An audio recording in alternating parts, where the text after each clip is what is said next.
परमपिता के अंशों को फिर से गदो कारगा का नमस्कार, जय गुरु। अब की बार मैं 29 एपिसोड को लेकर आया हूँ और इस एपिसोड का टाइटल है लिव इन रिलेशनशिप का साइड इफ़ेक्ट। अगर आप लोगों को अच्छा और इंस्पायरिंग लगा तो लाइक, शेयर और सब्सक्राइब जरूर कीजिएगा। लिव इन रिलेशनशिप का चर्चा करने से पहले ये समझना आवश्यक है कि लोग शादी क्यों करते हैं। वैसे मैंने मेरा 17th एपिसोड पे शादी करना क्यों ज़रूरी नामक टाइटल देकर डाल रखे हैं। कुछ बातें उस वीडियो पर मेल खाएंगे। एनीवे, शादी ह्यूमन रेस की जनरेशन्स को आगे बढ़ाने के खातिर ज़रूरी है। ह्यूमन रेस को इसलिए बढ़ाना ज़रूरी है कि इस यूनिवर्स में अनगिनत आत्माएं जो मुक्ति नहीं मिलने के कारण बेचैन होकर मारा फिर रहे हैं। इनफैक्ट आत्माएं परमपिता की लोक से आए हुए हैं। परमपिता की लोक ही आत्माओं की लोक है। इस यूनिवर्स में जितने भी प्लैनेट्स हैं, जहाँ जहाँ जीव जंतुएं बसवास कर रहे हैं, वे सभी भटके हुए आत्माओं की धाम है। हर आत्मा कोई न कोई कारण से इन प्लैनेट्स में पुनर्जन्म लेकर अटके हुए हैं। इनफैक्ट इन भटके हुए आत्माओं की मुक्ति का द्वार ही इंसान की शरीर है। शरीर द्वारा ही कर्म किए जाते हैं और कर्मों के द्वारा ही इंसान मुक्ति को प्राप्त कर सकते हैं। इंसान की कर्म इंसान की मानसिकता के हिसाब से होते हैं। मानसिकता को दिमाग ही परिचालित करते हैं और देह के बिना दिमाग नहीं हो सकता और दिमाग के बिना सेंस नहीं होता और सेंस के बिना फीलिंग्स एंड इमोशंस नहीं होता और फीलिंग्स एंड इमोशंस के बिना कर्म ही नहीं होता। जीव में हायर लेवल की फीलिंग्स एंड इमोशंस ना हो तो अच्छे बुरे और पाप पुण्य के अंतर को समझने में असमर्थ होते हैं। पर जीवों में फीलिंग्स एंड इमोशंस का लेवल 3 भागों में बांटा गया है। सबसे लोएस्ट लेवल, नीचे लेवल में जानवर, कीड़े मकोड़े आते हैं और इस लेवल से ऊंचा राक्षस, शैतान आदि की मानसिकता रखने वाले होते हैं और सबसे हाई लेवल यानी ऊंचा स्तर के मानसिकता रखने वाले लोग इंसान ही होते हैं। जानवर, कीड़े मकोड़े की फीलिंग्स एंड इमोशंस बहुत ही अल्प होने के कारण उन्हें अच्छे बुरे, पाप पुण्य की अंतर का समझ ही नहीं होता। बस आहार, निद्रा और मैथुन के अलावा उनकी कोई फीलिंग्स एंड इमोशंस नहीं। समाज क्या है, किस तरह समाज सुंदर होना चाहिए, उन्हें कोई ज्ञान नहीं होता। दूसरे तबके के लोग राक्षस या शैतान मानसिकता रखने वाले होते हैं। दूसरे तबके के लोगों के भगवान वे खुद होते हैं। उनकी हवस, अहंकार, क्रोध, लोभ, लालच, ईर्ष्या जितने भी अवगुण हैं उनके भगवान होते हैं। इसलिए अपने हवस, क्रोध, अहंकार, लोभ, लालच, ईर्ष्या को संतुष्ट करने के लिए वे लोग किसी भी हद तक गिर सकते हैं। अपने समाज की हित के लिए वे लोग कभी सोचते ही नहीं। अपने फायदे के लिए अपने परिवार को भी लूटने में, दर्द देने में, बेइज्जत करने में वे लोग पीछे नहीं हटते। वे लोग उसी से रिश्ता रखते हैं जिससे कुछ फ़ायदा हो। फ़ायदा ना मिले तो रिश्तों की भी कद्र नहीं करते हैं वे लोग, रक्षा नहीं करते वे लोग। उनके लिए सर्वश्रेष्ठ भगवान तो उनकी स्वार्थ है। उनके लिए प्रेम, दया, सम्मान, अनुशासन और जितने भी सद्गुण हैं सभी बेकार है, तुच्छ है। तीसरा और सबसे उत्तम तबके के लोग ही सच्चे मायने में इंसान होते हैं।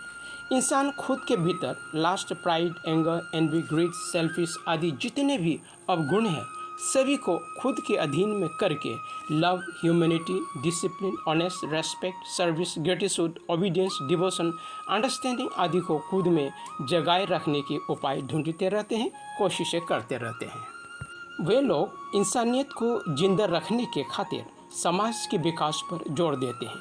उनके लिए प्रेम ही भगवान है। बाय द वे, अब शादी पर आ जाइए। इंसान का फितरत है नए वस्तुओं से ज़्यादा आकर्षित रहना और पुराने वस्तुओं से अपना आकर्षण खो देना। जब जब कुछ नई चीज़ हाथ में लगते हैं तो उनमें कुछ दिनों तक इंसान की फीलिंग्स एंड इमोशंस बिना डिस्ट्रैक्शंस के उसी में केंद्रित होकर रहते हैं। पर जब वस्तु धीरे धीरे समय बीतने के साथ पुराने होने लगते हैं तो उसमें से आकर्षण भी घटने लगते हैं। आकर्षण घटने के पश्चात आसक्ति तो जिंदा रहते हैं पर उसमें फीलिंग्स एंड इमोशंस फोकस होके नहीं रहता। मन का लक्ष्य दूसरी ओर हो जाने पर फीलिंग्स एंड इमोशंस कंसंट्रेट नहीं हो पाता। कुछ भी बेस्ट रिजल्ट्स हासिल करने के लिए लक्ष्य पर जितना डीप कंसंट्रेशन लगाएंगे उतने ही निशाना सटीक होगा और उतना ही अच्छा अंजाम मिलेगा। तो दुनिया में शादी का मकसद सिर्फ फिजिकल की मांगों को पूरा करने की और एक दूसरे के सहारा बनने की नहीं। शादी का मकसद जितने बन पड़े सुसंतान जन्म देने के लिए है, जो बिना कोई दिक्कत पैदा किए आराम से ह्यूमन रेस की भाव को आगे लेकर जाए। लेकिन जब शादी का मकसद सिर्फ फिजिकल और मेंटल सेटिस्फेक्शन के लिए होते हैं तो उन कपल्स में से सिर्फ जानवर, कीड़े मकोड़े, शैतान या राक्षस मेंटेलिटी रखने वाले लोग ही जन्म लेंगे और जन्म लेते आए हैं। भला किसी भी लक्ष्य को तन मन और भक्ति भाव के साथ साधे बगैर क्या ही हासिल होंगे, उसमें से अनचाहा अंजाम ही तो निकल कर आएंगे।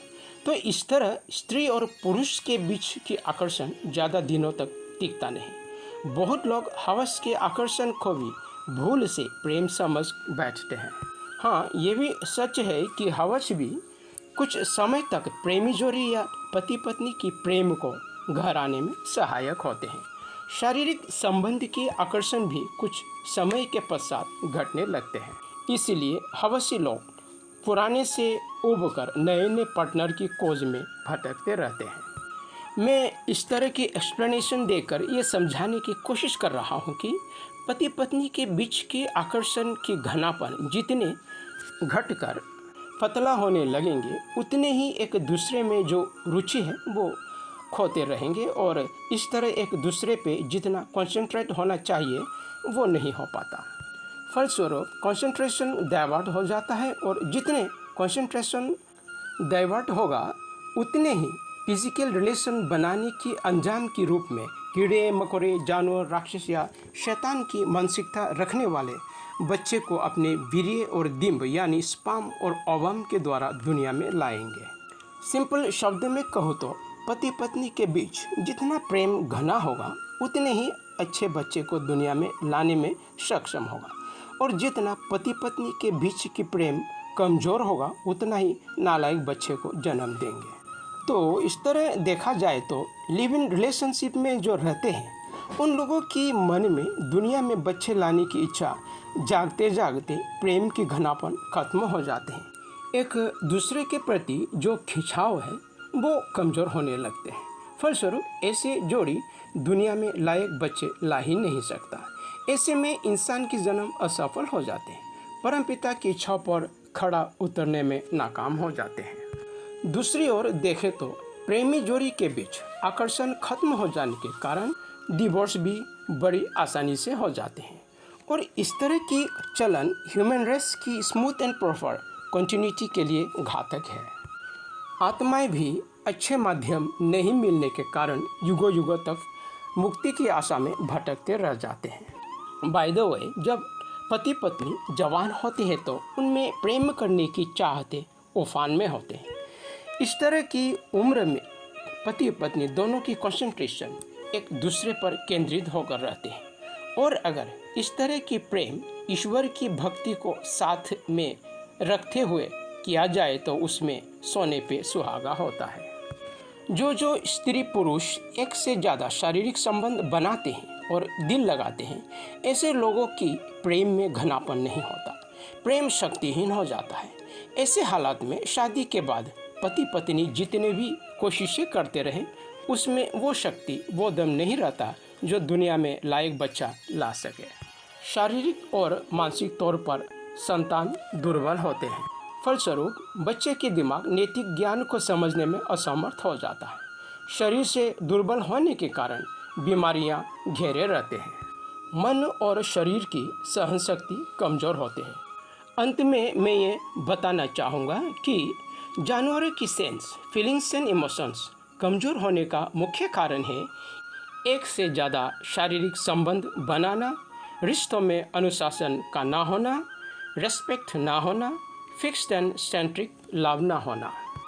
और नालायक संतान वे लोग हैं जो परमपिता को प्रेम नहीं करता, भक्ति नहीं करता, अपने माता पिता को भी प्रेम व भक्ति नहीं करता, जिसमें नैतिक ज्ञान सीखने की रुचि नहीं, जो डिसओबीडियंट है, जिसमें रेस्पेक्ट, डिसिप्लिन और जितने भी सद्गुण हैं वो सभी नहीं होते हैं, पर जो सभी अवगुण जैसे lust, pride, anger, envy, greed, gluttony, selfish और स्लॉथ को ही लेकर जीते हैं। मेरे साथ बने रहने के लिए थैंक यू। जय हिंद, जय भारत।